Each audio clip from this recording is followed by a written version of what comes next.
Hi, I'm Wenjen, and I blog at Pragmatic Mom. And today I just want to share some books with you used for a civil rights movement unit or for Black History Month, or really they can be used any time of the year at all. You might have heard of some of these famous civil rights leaders, like Rosa Parks. And this book is great because it's a time travel adventure, and the book helps readers go back in time and reenact what it was like for Rosa Parks.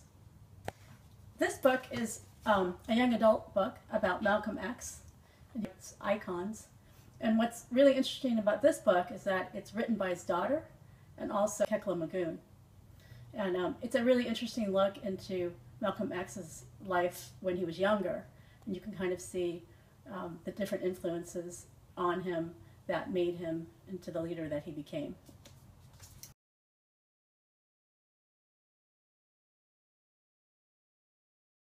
A lot of people have heard of Jackie Robinson. He was the first African American to play in Major League Baseball. And this is a really great picture book about him. And what I really like about it also, it's kind of a hybrid of graphic novel with picture book. There are other civil rights leaders that are a lot less, I would say, recognized. One civil rights leader is John Lewis. And he just wrote what is going to be a 3-book series. And it's a graphic novel series.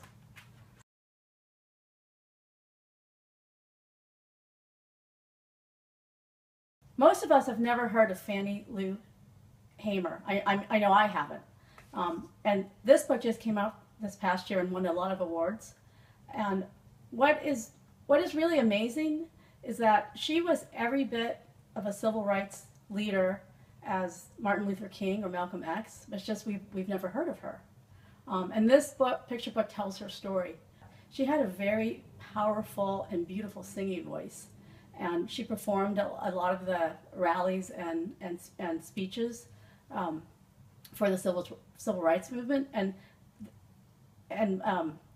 people thought that it was her voice that helped sort of motivate and rally the people who came. But besides singing, she was every bit in the front line. I mean, she was arrested multiple times and taken to jail, and she was beaten so badly by police that she actually suffered permanent kidney damage. So I think this is a really important story and interesting person to learn about. And I think it's wonderful that there finally is a book about her. Gordon Parks is someone else I just recently discovered. I was actually at the Boston Museum of Fine Arts, and I saw this really wonderful photographic exhibit about Gordon Parks. And I looked at it, and it moved me, and I took a bunch of photographs of his photographs, but I didn't really know a lot about him. And then I ended up finding this picture book about him. And he was an African-American photographer, self-taught. And he used his lens to capture racism. If you want a chapter book that captures the civil rights movement, really there's none better than this one. And I know my kids have read it when they do a civil rights movement in 4th grade,